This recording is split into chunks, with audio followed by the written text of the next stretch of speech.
हमारा next question है question number 17। Question number 17 है फाइंड द 20th टर्म। ठीक है, हमें क्या करना है, find 20th term.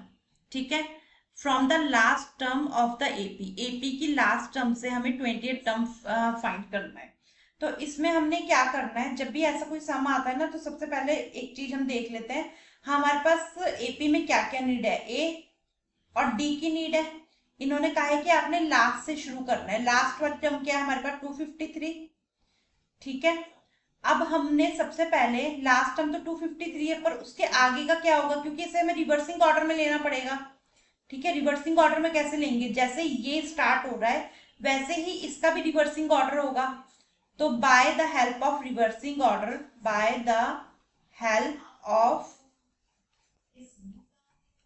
Reversing order, तो 253 में के बाद एपी के किस बिहाफ पे बनेगी, रिवर्सिंग ऑर्डर के बिहाफ पे बनेगी। ठीक है, तो उसके लिए हमें जो नॉर्मल एपी है उसका कॉमन डिफरेंस पता होना चाहिए। ठीक है, तो यहाँ पर ये चीज मैंने आपको समझाने के लिए लिखी थी। ठीक है, अब हम क्या करेंगे, सबसे पहले हमने ए लिख दिया अपना, ए और डी की नीड है हमें। ठीक है, तो सबसे पहले हमने क्या करना है, हमने सिंपल एपी से, मतलब हमारी एपी क्या है, एपी हमारी 3 8 13। ठीक है, अभी हम लास्ट वाला टर्म नहीं ले रहे, अभी हम स्टार्टिंग का ले रहे हैं। ठीक है, तो इसमें हमने क्या लेना है, कॉमन डिफरेंस लेना है। डी क्या होगा हमारा, A2 माइनस A1। ठीक है, तो A2 क्या है हमारा, 8 माइनस 3। ठीक है, तो डी हमारा आया 5। ठीक है, तो 5 के डिफरेंस पे हमें एपी बनानी है। अब क्या करेंगे हम, from the last term, from the last term we create AP। ठीक है, तो 253 से स्टार्ट करते हैं हम, 253 इसका ये हो गया। अब जो हमारी नॉर्मल एपी थी उसमें डिफरेंस कितने का आ रहा था, 5 का आ रहा था। तो 253, तो 5 माइनस हुआ तो 248, फिर हुआ तो 243।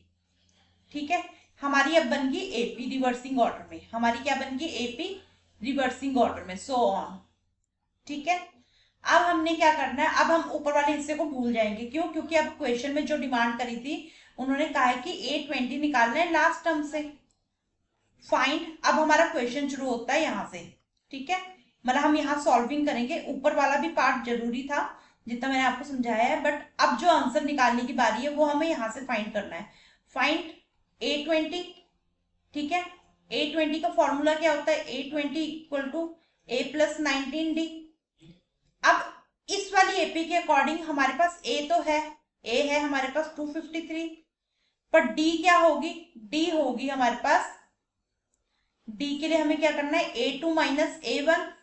A2 क्या है हमारे पास 248 माइनस 253। ठीक है, अब हमें पता है गैपिंग है 5 की, ये तो आप माइनस करके देख लेना। ठीक है, गैपिंग है 5 की,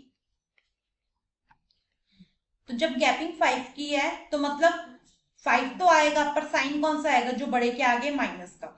ठीक है, अब हमारे पास ए भी आ गया 253 और डी भी आ गया -5। ठीक है, अब हमें 20th टर्म निकालनी है, तो 20th टर्म के लिए A20 equal to A plus 19D। ठीक है, A20, ए क्या है हमारा 253 प्लस 19, डी क्या है हमारा -5। ठीक है, A20 equal to 253 plus minus minus, sign का ध्यान रखना है आपने, प्लस माइनस माइनस 95। अब 253 में से 95 गया, 13 में से 5 गया 8, 13 में से 5 गया 8, 4, 14 में से 9 गया, 14 में से 9 गया 5, 1। तो हमारी A20 टर्म क्या आई, 158। हमारी 20 टर्म क्या आई, 158। यहाँ पे हमारा सम डन होता है। थोड़ा सा आपने ध्यान से करना है, इसमें 2 स्टेप आ रहे हैं। एक तो नॉर्मल एपी में हमने डी फाइंड करना है, उसी के बिहाफ पर हम लास्ट टर्म का एपी बनाएंगे और फिर वहां से रीस्टार्ट करेंगे सम को, जो उन्होंने क्वेश्चन में डिमांड करी है। यहाँ पे हमारा ये सम डन होता है।